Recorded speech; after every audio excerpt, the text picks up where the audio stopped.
You know, I often say billets don't come with mood rings. We look at a glowing orange bar and assume, looks hot, must be fine.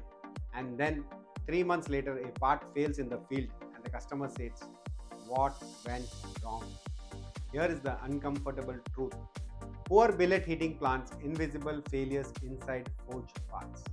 Failures that don't show up in inspection but show up on your balance sheet, your reputation, and sometimes in a recall. If you're sourcing or purchase manager, you live with constant pressure. On time supply, PPAP, approvals, warranty, risk, and price. You balance suppliers across continents and you trust that a forged part is as tough as it looks.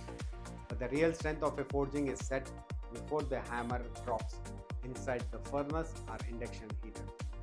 If that goes wrong even slightly, you can get microstructural defects that pass incoming inspection only to fail at 200 hours in the field. That is the fear we all share, the silent risk we can't see. Let's unpack what poor heating actually means. Uneven temperature across the billet. The surface might be 1250 degrees centigrade, but the core is at 1050 degrees centigrade.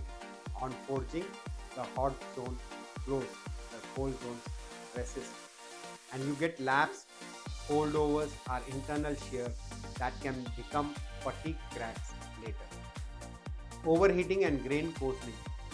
Above the safe window for many carbon steel, that's roughly 1200 to 1250 degrees centigrade, you risk coarse grains and even burning, which permanently weakens the steel. Excessive soak time. Long holes drive decarburization and heavy steel.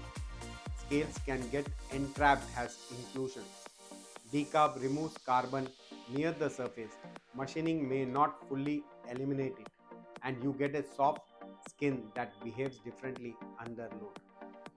Temperature drops during transfer. A 40 to 60 degree centigrade drop between heater and the die is enough to change flow patterns, causes underfill, or produce non-uniform properties after the heat treatment. Bad measurement, relying only on color or a single pyrometer that's shot with wrong emissivity is like judging tea strength by the cup color. Tempting but risky. I have seen forgings that look perfect, pass hardness and dimensions, but fail in fatigue. Root cause, the billet never had uniform flow, so the grain flow was broken from the start. The most invisible quality control step in forging is also the most powerful temperature control before the first heat. We obsess over die steel, press tonnage, and final heat treatment, but a 25 to 30 degree temperature variation inside the billet can undo all of that. Some realities, induction heating is not automatically uniform. Coil design, frequency, power density, and line speed can create hot skins and cold pores. Furnace heating is not automatically soaked. The rule of thumb, about 1 hour per 25 mm of section is only a starting point. Load and stacking change the game. A single temperature number does not define quality. What matters is the delta T, the spread across diameter and along the length. For many steels, keeping a delta within plus or minus 25 to 30 degrees centigrade is the difference between consistent flow lines and hidden defects. The wrong emissivity on your pyrometer can give errors of 30 to 80 degrees centigrade.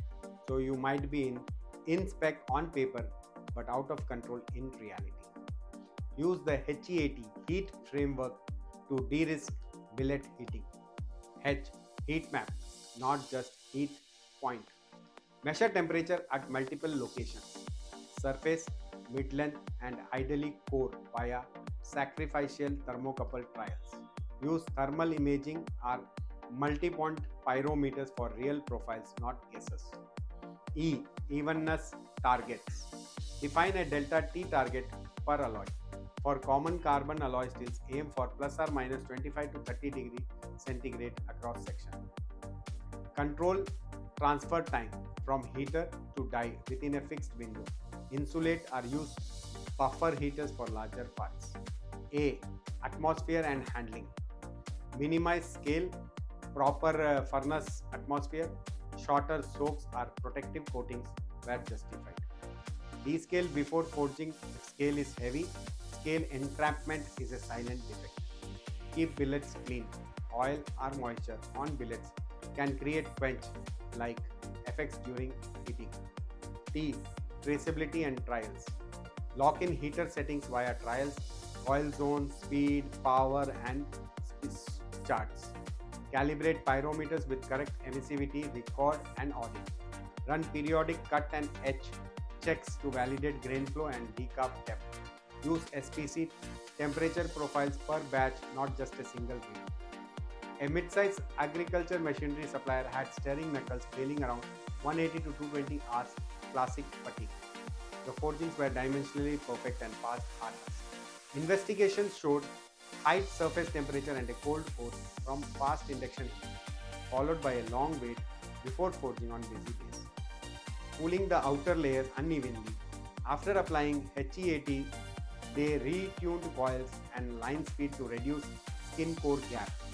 Added a buffer heater near the press to control transfer losses. Set a strict delta of plus or minus 25 degree centigrade and log readings per batch. Result: no fatigue failures in 9 months, die life improved and machining chatter reduced due to consistent microstructure. The big idea is forging quality is decided before the first hammer blow.